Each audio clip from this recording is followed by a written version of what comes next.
To our amazing viewers at Cheating Tales Lab, welcome and thank you. Your presence makes these stories worth sharing. We'd love to hear, which part of the world are you joining us from? Let us know. Now, let's dive into today's story. Chapter 1, 8 Months Gone. Vincent Torres had learned patience in the most brutal classroom imaginable. 8 months in Millbrook Correctional had stripped away every illusion he'd held about loyalty, trust, and the people he'd called family. The man who walked through those gates on a gray Tuesday morning was not the same one who'd entered. At 42, Vince still carried himself with the military bearing that had served him well in Afghanistan and later in his security consulting business. His dark hair was now peppered with premature gray, and his brown eyes held a coldness that hadn't been there before. The expensive suits were gone, replaced by the simple clothes provided upon release, but his mind was sharper than ever. The charges that put him away were weapons trafficking, a setup so elegant that even Vince had to admire its craftsmanship. Someone had used his legitimate security contracts as cover for moving illegal firearms across state lines. The evidence had been overwhelming, the witnesses credible, and his lawyer, recommended by his wife Lisa, had been surprisingly ineffective. During those long nights in his cell, Vince had plenty of time to think, to remember conversations, to analyze patterns, to connect dots that the federal prosecutors had somehow missed. The conclusion he'd reached would have destroyed a weaker man. But Vincent Torres wasn't weak, and he never forgot a betrayal. His pickup truck, at least, waited where he'd left it in long-term parking. Lisa had apparently been too busy to handle even that detail. The drive to what had been their home in Riverside took 40 minutes. 40 minutes of preparation for what he knew was coming. The house looked different. New flowers in the beds Lisa had always neglected. A different car in the driveway. A black Mustang that definitely wasn't his wife's sedan. Even the mailbox had been repainted. He didn't bother with the key. Instead, he rang the doorbell like a visitor, standing straight and patient on the porch he'd built with his own hands 3 years ago. The woman who answered wasn't his wife. Blonde, younger, wearing one of Lisa's robes. She looked at him with confusion that quickly shifted to recognition, then fear. Oh shit. You're him. You're Vincent. I am. And you would be. I'm Kayla. Brett's. Lisa said you weren't supposed to be out for another 4 months. Vince smiled, and Kayla took a step back. Good behavior. Where's my wife? She's not here. She's at work. Look, maybe you should call first. In my house. Vince's voice remained conversational. That's interesting advice. Footsteps thundered down the stairs, and Brett Coleman appeared. Tall, athletically built, probably 35, wearing boxers and nothing else. Vince recognized him immediately from the background check he'd run before his trial. Brett had been Lisa's support system, even then. What the hell are you doing here? Brett demanded, puffing up like a territorial animal. Vince studied him for a moment. Brett was exactly what he'd expected. Handsome in a generic way, probably good with his hands and blue-collar work. The kind of man who solved problems with his fists because his brain wasn't equipped for much else. I live here, Vince said simply. Or rather, I did until 8 months ago. Lisa apparently forgot to mention some changes in our arrangement. Brett moved protectively in front of Kayla. She doesn't owe you anything, man. You're a convicted felon. She moved on. With my best friend's brother, Vince noted. How convenient. The recognition in Brett's eyes confirmed what Vince had suspected. This wasn't a chance romance born from Lisa's loneliness. This had been planned, coordinated. Tommy Coleman, Brett's older brother, had been Vince's business partner and closest friend for over a decade. Yeah, that's right, Brett said, gaining confidence. Tommy told me all about your little operation. Maybe if you hadn't been so busy playing soldier businessman, you'd have noticed what was happening right under your nose. Vince's phone buzzed. A text message from an unknown number, but he knew who it was from the tone. Don't bother coming home. I've moved in with Brett. Your stuff is in storage unit 247 on Highway 9. The code is our anniversary date. Consider this your notice. He looked up from the phone to find both Brett and Kayla watching him nervously. Understood, Vince said aloud, though they couldn't know he was responding to the text. Then he turned and walked back to his truck, leaving them standing in the doorway of his former home. Chapter 2, The Network. The storage unit contained the remnants of his old life, packed hastily and without care. His medals were tarnished, his photos bent, his important papers scattered among boxes of clothes that smelled like mothballs. But Lisa had made one crucial mistake in her haste to erase him. She'd packed his personal safe without trying to open it. Inside, untouched, were the real treasures: encrypted hard drives, contact lists, and most importantly, a collection of documents that painted a very different picture of the weapons trafficking case that had destroyed his life. Vince had always been careful, always prepared for betrayal, just not from the people closest to him. His first call was to Maria Santos, his former intelligence analyst from his army days. She now ran a private investigation firm specializing in corporate espionage and had never asked uncomfortable questions about his requests. Vince, Jesus, I heard you were out on good behavior. I need a complete workup on 3 people: Lisa Torres, Brett Coleman, and Tommy Coleman. Financial records, phone logs, travel patterns for the last 18 months. Everything. That's going to take time and cost money. Where are you getting the resources? Vince smiled for the second time that day.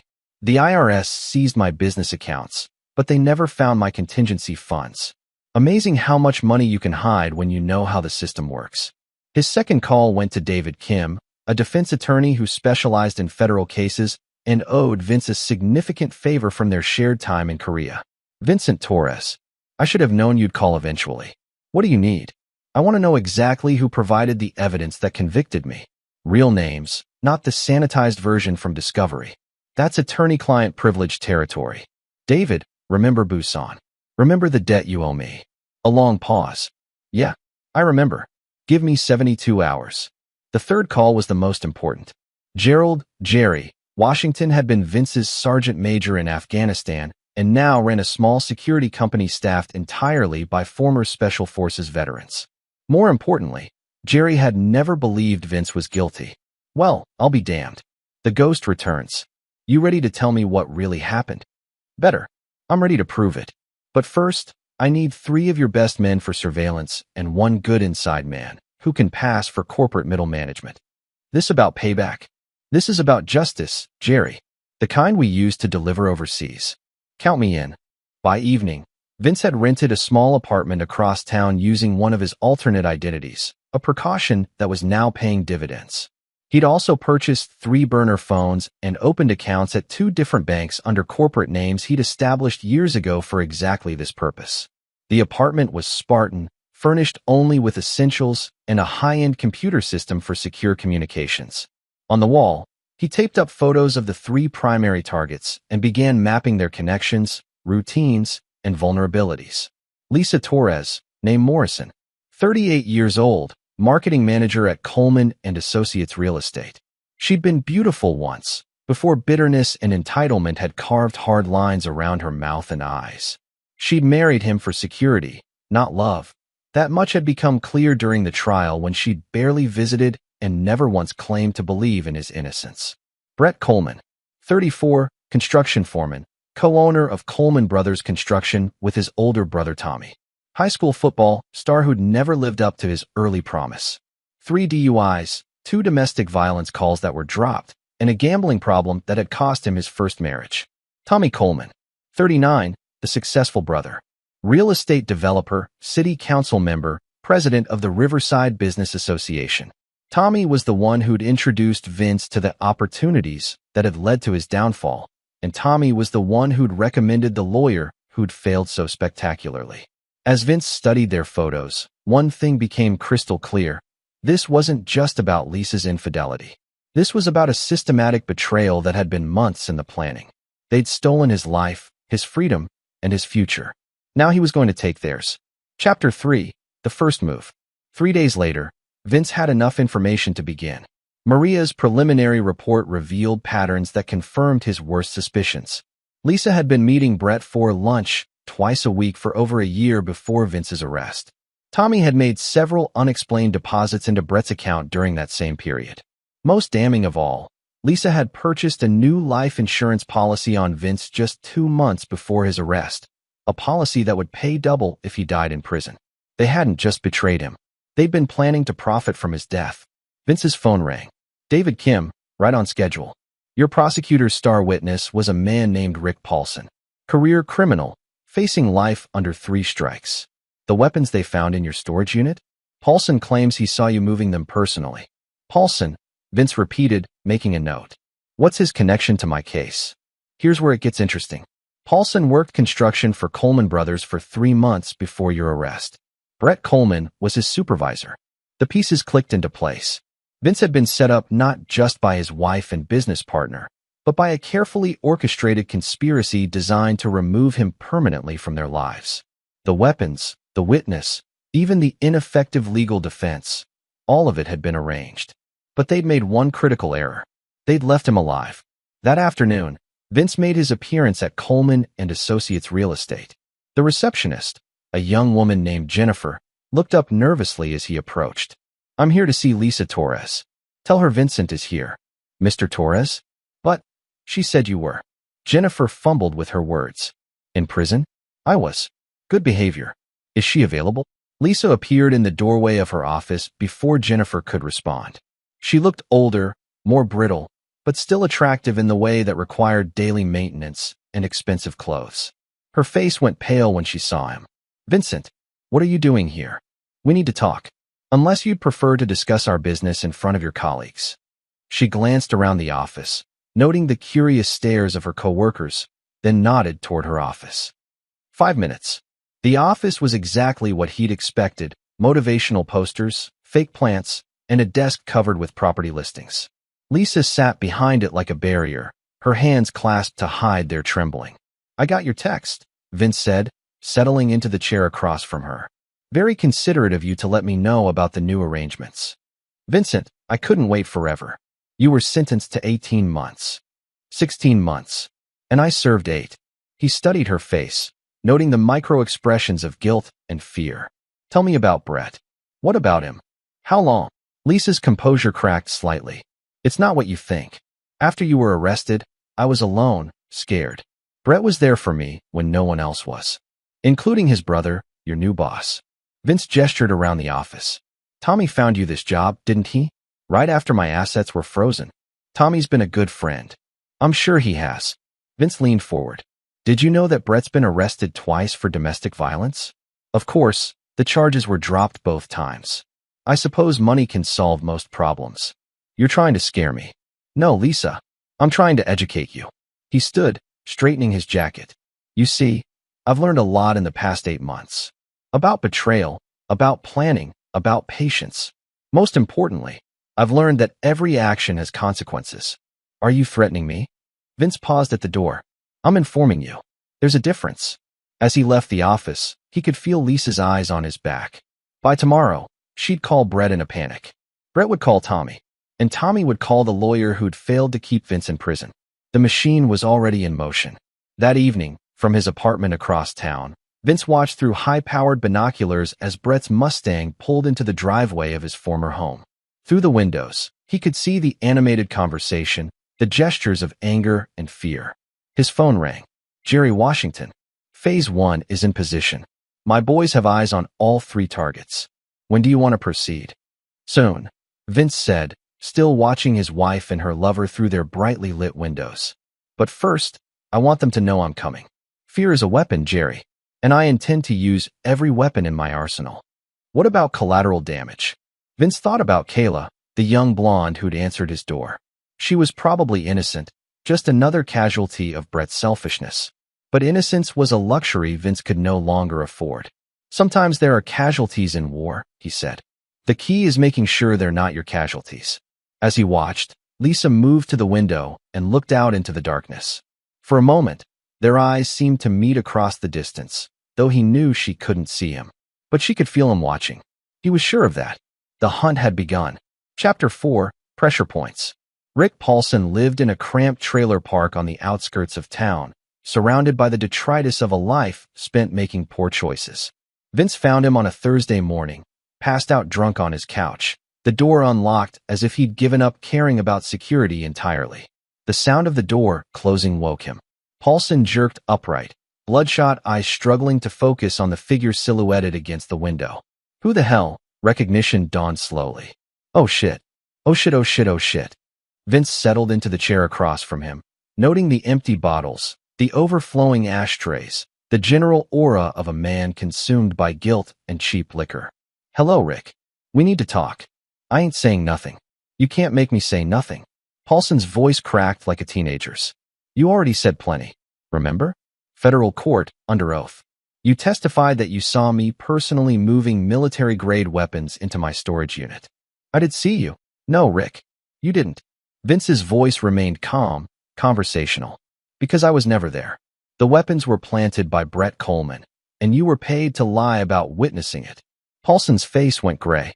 You can't prove that. Actually, I can. Vince pulled out a tablet, showing bank records. $50,000, deposited into your account 3 days before your testimony. The money came from an account controlled by Tommy Coleman. That's impossible. They said what?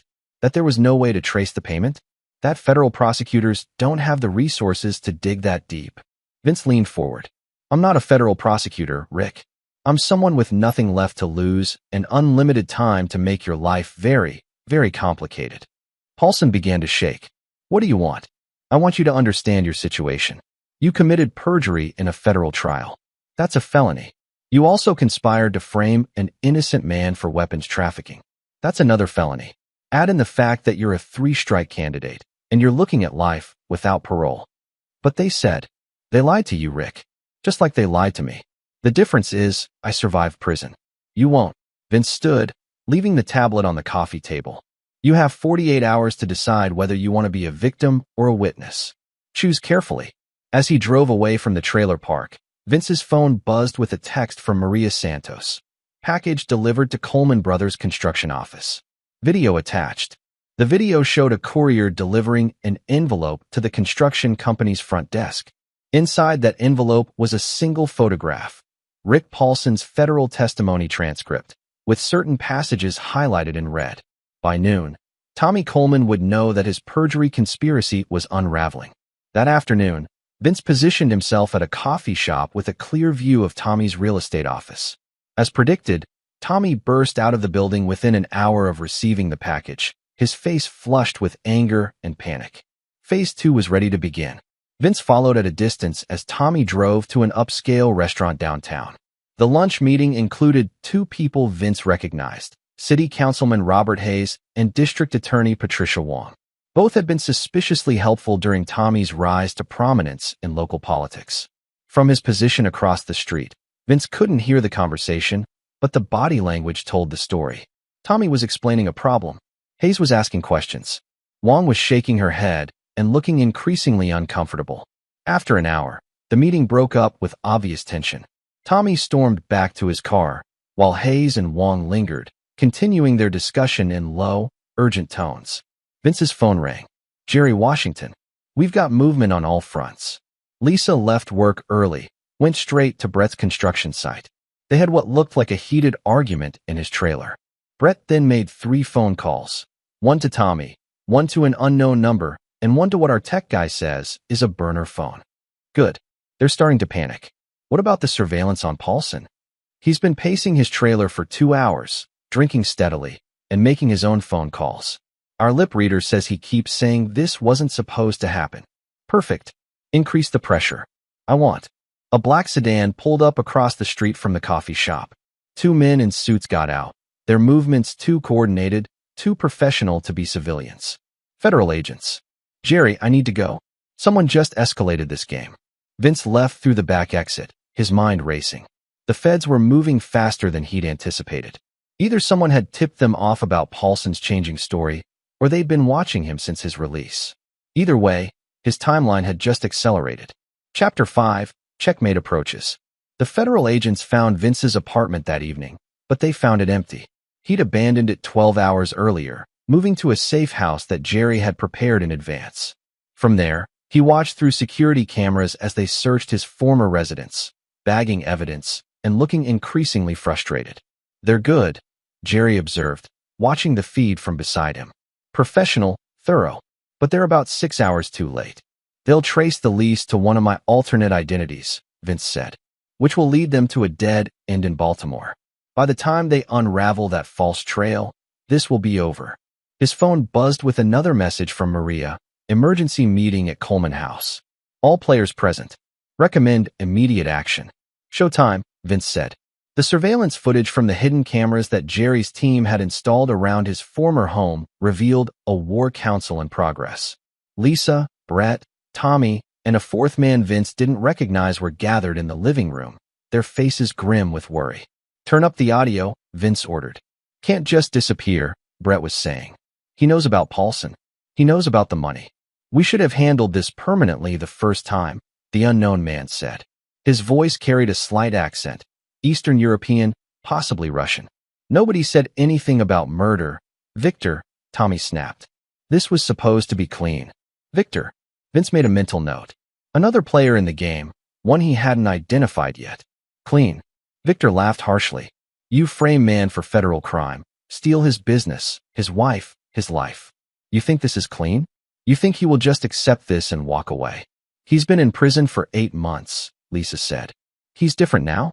Harder. More dangerous." "Then we need to be more dangerous than him," Brett said. "No," Tommy said firmly. "We stick to the original plan. The feds are already investigating his early release. If something happens to us now, he becomes the obvious suspect." Vince smiled grimly. Tommy was still thinking like a politician, not understanding that the rules had changed the moment Vince walked out of prison. "What about Paulson?" Victor asked. "Paulson is handled," Tommy said. "He knows what happens to snitches." "And if that's not enough?" A long pause. Then Tommy's voice, quieter but clearly audible. "Then we handle him the same way we would have handled Vincent if he hadn't been so careful about his food in prison." The room went silent. Even through the grainy video feed, Vince could see Lisa's shock, Brett's uncomfortable shifting.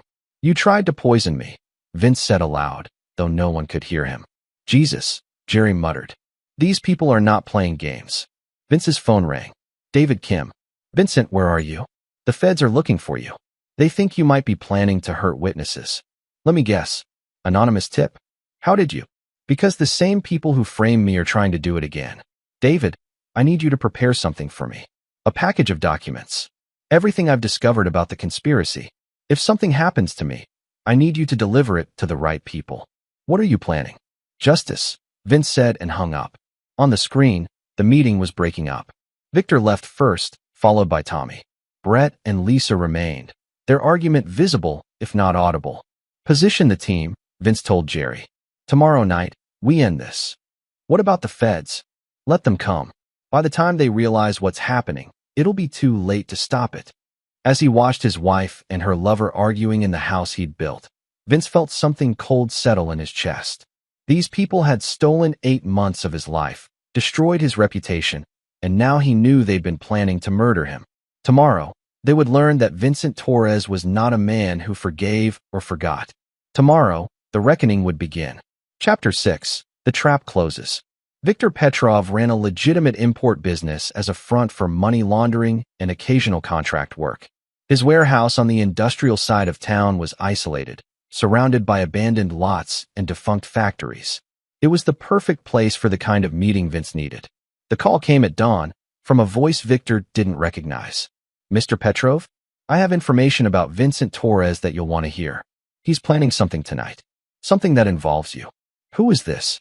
"Someone who knows what he's capable of. Meet me at your warehouse at 8 o'clock.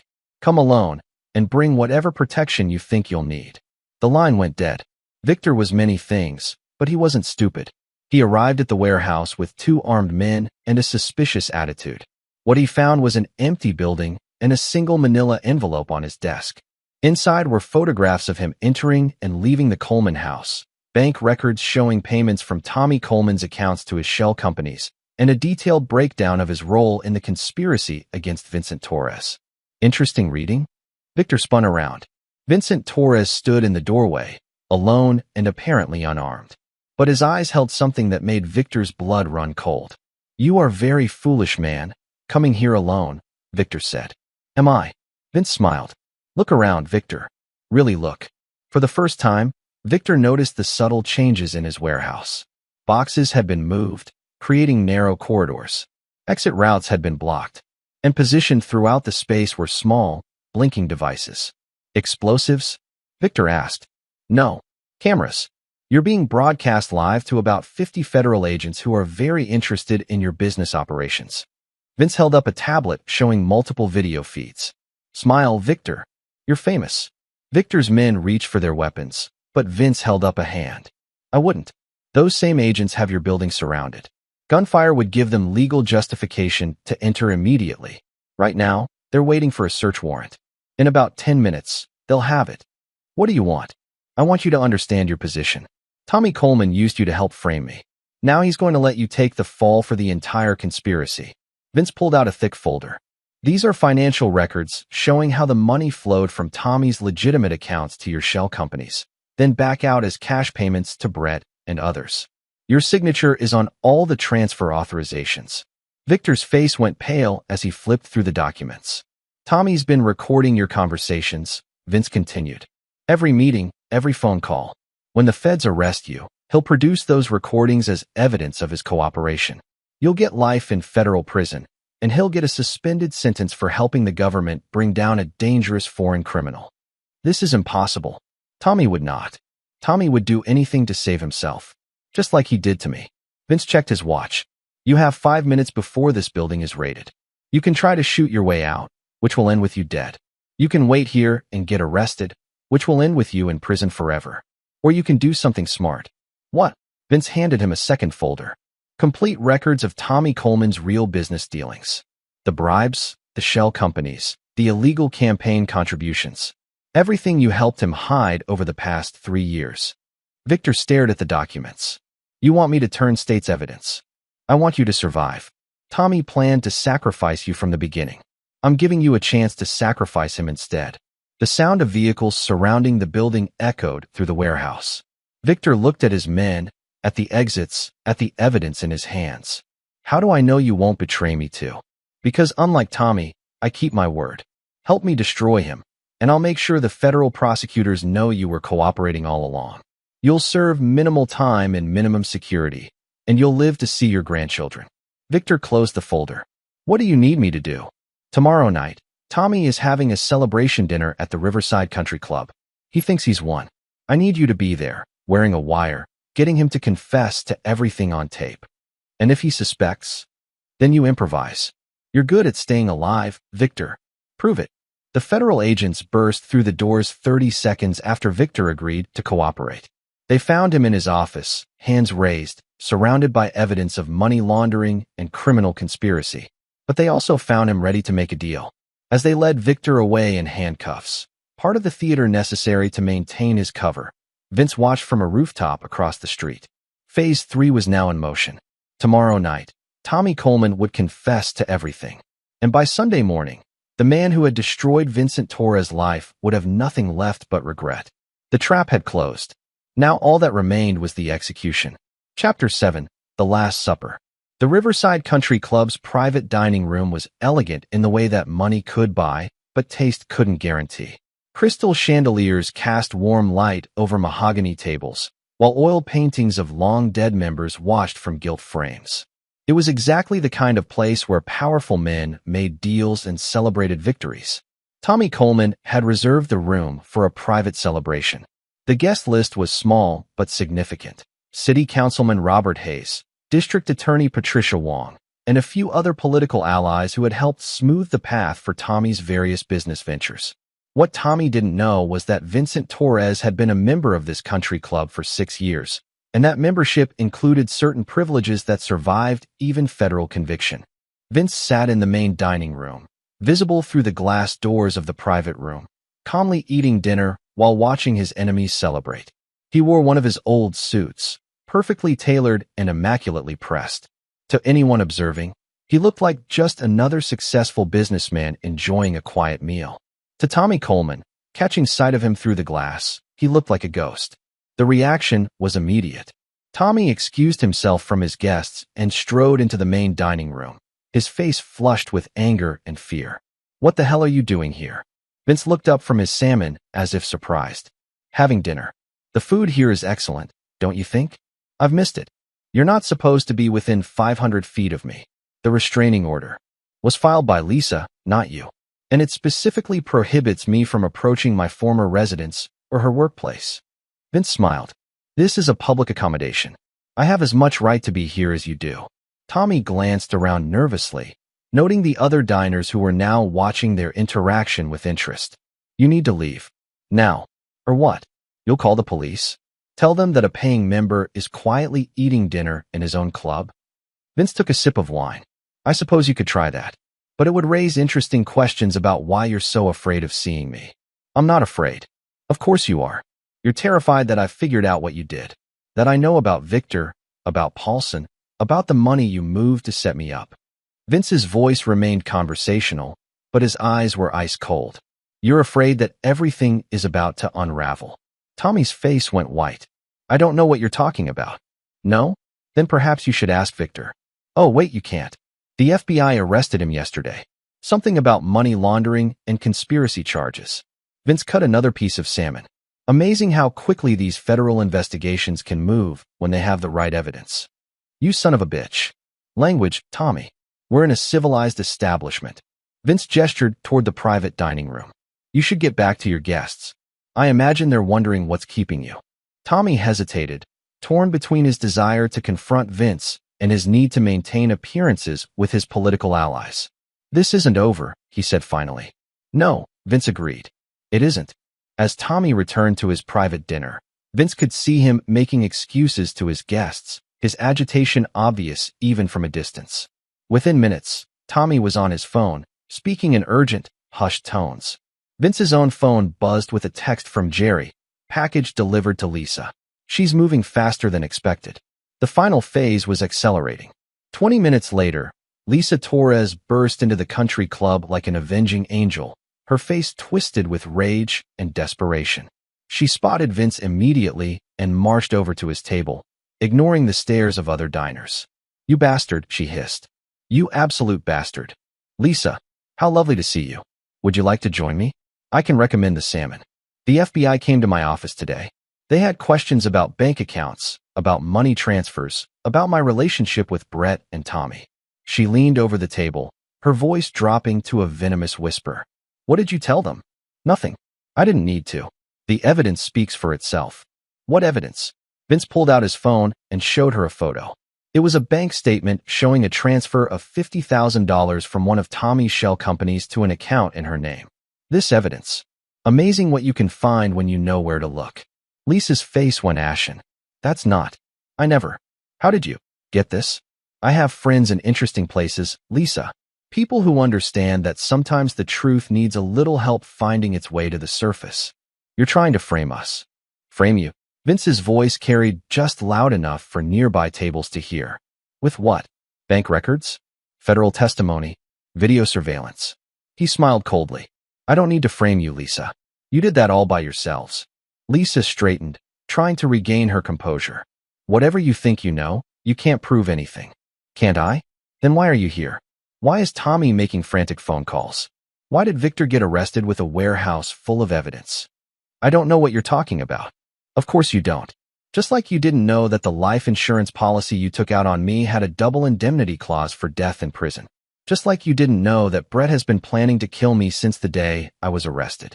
Lisa's mask finally slipped completely. You can't prove any of that. I already have. Vince stood, throwing his napkin on the table.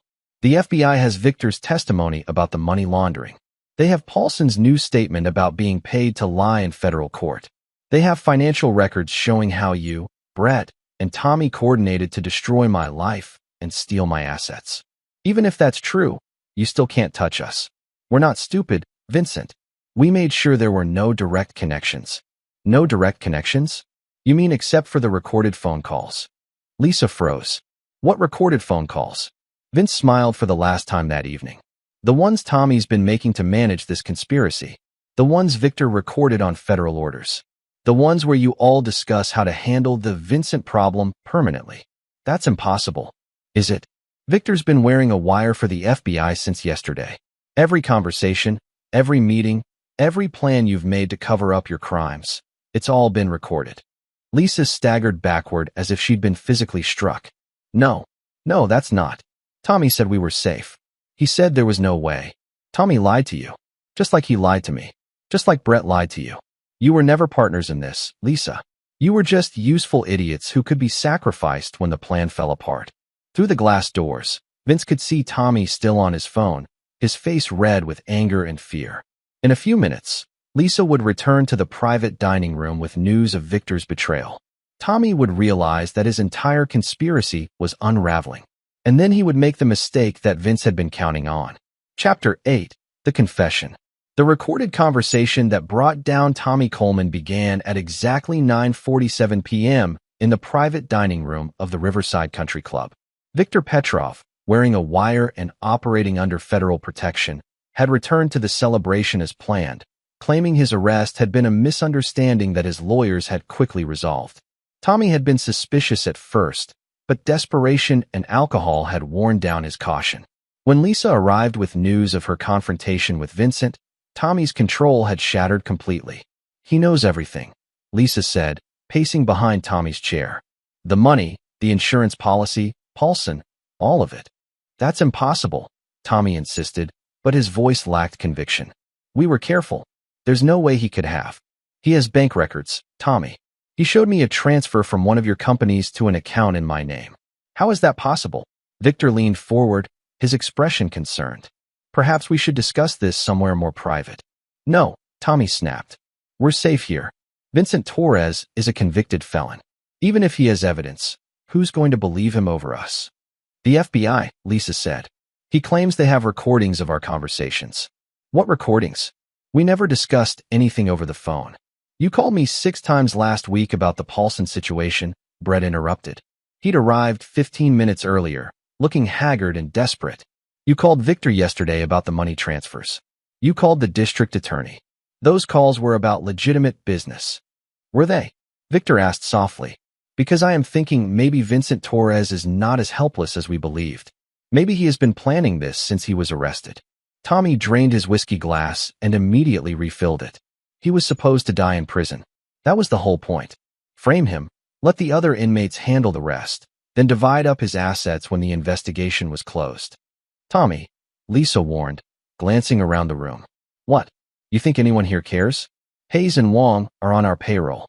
The club manager owes me 100 favors. And Vincent Torres is yesterday's news." Tommy's voice was getting louder, the alcohol loosening his tongue. "We had the perfect plan. Frame the war hero, steal his business, let his widow collect the insurance money, and split everything 3 ways. 4 ways, Victor corrected quietly. "Right, 4 ways. Except now Victor's having second thoughts because the FBI asked some questions." Tommy pointed an unsteady finger at the Russian. "You're getting paranoid, my friend. The feds have nothing. They can't connect us to anything." "What about Paulson?" "Paulson is a drug addict and a career criminal. His word means nothing." "And the bank records?" "Circumstantial. We did business together. Money changed hands. That's not a crime." "What about the weapons in Torres' storage unit?" Tommy laughed harshly. "What about them? Brett planted them perfectly. No witnesses, no cameras, no evidence linking back to us. Even if Torres somehow proves they were planted, he can't prove who did it." Brett shifted uncomfortably. "Tommy, maybe we should." "Should what? Run? Hide? I've worked too hard to build what I have. Vincent Torres was an obstacle, and we removed him. If he wants to come back and play games, we'll remove him permanently." "You're talking about murder," Lisa whispered. "I'm talking about survival. Torres is smart, resourceful, and now he's dangerous. He spent 8 months in federal prison learning to be ruthless. You think he's going to forgive and forget?" Tommy stood unsteadily. "We have one advantage. He doesn't know about our insurance policy." "What insurance policy?" Victor asked. Tommy smiled coldly. "Did you really think I'd trust the 3 of you to keep your mouths shut forever? I've been recording every conversation we've had about the Torres situation. Every meeting, every phone call, every plan we've made. If anyone tries to betray the group, I have enough evidence to put them away for life." The room went silent. Lisa, Brett, and Victor stared at Tommy with a mixture of shock and horror. "You recorded us?" Brett asked. "I recorded everything. Your confession about planting the weapons, Lisa's discussion of the insurance fraud, Victor's money laundering operations, all of it." Tommy pulled out his phone. "It's all stored safely in multiple locations. Think of it as mutual assured destruction." "You son of a bitch," Lisa breathed. "I'm a pragmatist. And right now, our mutual survival depends on handling the Vincent Torres problem once and for all." "How?" Victor asked. "The same way we should have handled it 18 months ago. Permanently. Victor nodded slowly. And you have planned for this? I have several plans. The question is which one gives us the cleanest outcome with the least risk. Tell me, Victor said. Tommy leaned forward, his voice dropping to a conspiratorial whisper. Torres is staying at the Riverside Motor Lodge under a false name. Room 247. He's alone, no security, probably armed, but not expecting immediate danger. How do you know this? I have friends in useful places. People who track things like credit card usage and hotel registrations. Tommy smiled. Tomorrow night, Torres dies in what appears to be a robbery gone wrong. A drug addict looking for money to score finds an isolated motel room. Things get violent. Torres fights back, but gets killed in the struggle. And the drug addict dies of an overdose later that night. Convenient, tragic, case closed. Victor nodded thoughtfully. This could work. But what about the evidence Torres claims to have? Dies with him, without Torres to present it. All they have are the ravings of a convicted felon and some circumstantial financial records. Tommy raised his glass in a mock toast. By Sunday morning, Vincent Torres will be yesterday's news, and we'll be free to get on with our lives. The conversation continued for another 20 minutes, with Tommy providing increasingly detailed descriptions of his plan to murder Vincent Torres and cover up the conspiracy that had sent him to prison. Every word was recorded. Every admission was captured. And in a van parked outside the country club, federal agents listened with growing amazement as Tommy Coleman confessed to conspiracy, perjury, witness tampering, insurance fraud, and conspiracy to commit murder. At 10:15 p.m., the recording ended when Victor excused himself to use the bathroom. By 10:30, arrest warrants had been issued for all 4 conspirators. By 11 p.m., it was over. Chapter 9. Justice served. The arrests began simultaneously at 11:47 p.m. Tommy Coleman was taken into custody in the Riverside Country Club parking lot as he stumbled toward his BMW, too drunk to realize that his entire world had just collapsed. The FBI agents read him his rights while his political allies watched from the club's windows, already calculating how quickly they could distance themselves from his downfall. Lisa Torres was arrested at her apartment as she frantically tried to pack a suitcase, her plan to flee the country cut short by federal agents who had been watching her since Victor's arrest. Her final words before being handcuffed were a curse directed at Vincent Torres, though he wasn't there to hear them. Brett Coleman attempted to run. The federal agents found him at his construction company's equipment yard, trying to start a bulldozer in what appeared to be a panicked attempt to destroy evidence. His arrest involved a brief chase through heavy machinery that ended when he tripped over a pile of rebar and broke his ankle. Victor Petrov was taken into protective custody, a polite fiction that allowed him to maintain his cover while transitioning into the federal witness protection program. His cooperation had earned him a new identity and a chance to start over, far from the reach of his former criminal associates. Vincent Torres watched it all from the FBI field office, where he'd been waiting since dinner. Agent Sarah Mitchell, the lead investigator on the case, sat across from him reviewing the recorded confessions and evidence that had taken down the conspiracy. 18 months of planning, she said, shaking her head. They had every detail worked out. The weapons, the witness, the money laundering, even your murder. If you hadn't figured it out, I'd be dead by now, Vince finished. Tommy was right about one thing. I did learn to be ruthless in prison. The difference is, I learned to be ruthless in service of justice, not revenge. Is there a difference? Vince considered the question. Justice is about restoring balance. Revenge is about inflicting pain. I wanted my life back, my reputation restored, and the people who betrayed me held accountable. I got all 3. Agent Mitchell closed the file. The district attorney has agreed to vacate your conviction based on the evidence of prosecutorial misconduct and perjured testimony. You'll be officially exonerated within the week. And my business? The seized assets will be returned with interest. Your security clearances will be reinstated. Legally, it'll be as if the conviction never happened. What about the civil suits? Your lawyer estimates you'll recover between $8 and $12 million in damages from the various parties involved. Tommy Coleman's assets alone should cover most of that. Vince nodded. The money was important, but it wasn't the real victory. The real victory was seeing the people who had betrayed him finally face consequences for their actions. There is one thing, Agent Mitchell continued. Victor Petrov, he's been relocated. but he wanted me to give you this. She handed him a sealed envelope. Inside was a short note and a key. Mr. Torres, I hope you understand why I made the choices I did. The storage unit contains something I think you should have. Consider it payment for a debt I can never fully repay. VP. The storage unit was across town, in a facility that catered to people who valued privacy and discretion.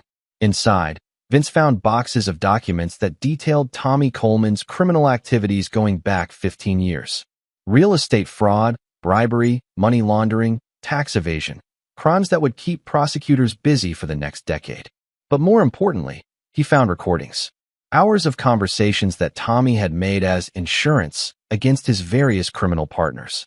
The man's paranoia had created a comprehensive record of corruption that reached into the highest levels of city government. Tommy Coleman hadn't just destroyed his own life. He'd brought down an entire network of corrupt officials and crooked businessmen. 6 months later, Vincent Torres stood in the courthouse as the final sentences were handed down. Tommy Coleman received 25 years in federal prison without the possibility of parole. Lisa Torres got 15 years for her role in the conspiracy and insurance fraud.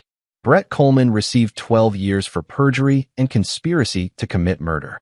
The judge, in his sentencing remarks, called it one of the most elaborate and malicious conspiracies he'd ever encountered, noting that the defendants had shown a callous disregard for justice and human life that demands the harshest possible punishment. Outside the courthouse, reporters peppered Vince with questions about his ordeal and his plans for the future. He answered them briefly, professionally, without revealing the satisfaction he felt at seeing his enemies finally held accountable. Mr. Torres, one reporter called out, "Do you have any message for the people who did this to you?" Vince paused at his car door, considering the question. Through the courthouse windows, he could see Tommy Coleman being led away in shackles, his political career and criminal empire reduced to rubble. "I have no message for them," he said finally. "They'll have plenty of time to think about their choices in the years ahead." As he drove away from the courthouse, Vince felt something he hadn't experienced in almost 2 years: peace. The scales had been balanced. Justice had been served. And Vincent Torres was finally free to build a new life from the ashes of the old one. He'd learned many things during his ordeal. About betrayal and loyalty, about patience and planning, about the difference between revenge and justice. But most importantly, he learned that some betrayals could never be forgiven, and that some people never deserved a second chance. Tommy Coleman, Lisa Torres, and Brett Coleman would spend the next decade or more in prison, their lives destroyed by their own greed and cruelty. They would have time to reflect on the man they'd underestimated, the trap they'd walked into, and the price of betraying someone who never forgot and never forgave. Vincent Torres had gotten his life back. His enemies had lost theirs. In the end, that was justice enough. This is where our story comes to an end. Share your thoughts in the comments section. Thanks for your time. If you enjoy this story, please subscribe to this channel. Click on the video you see on the screen, and I will see you there.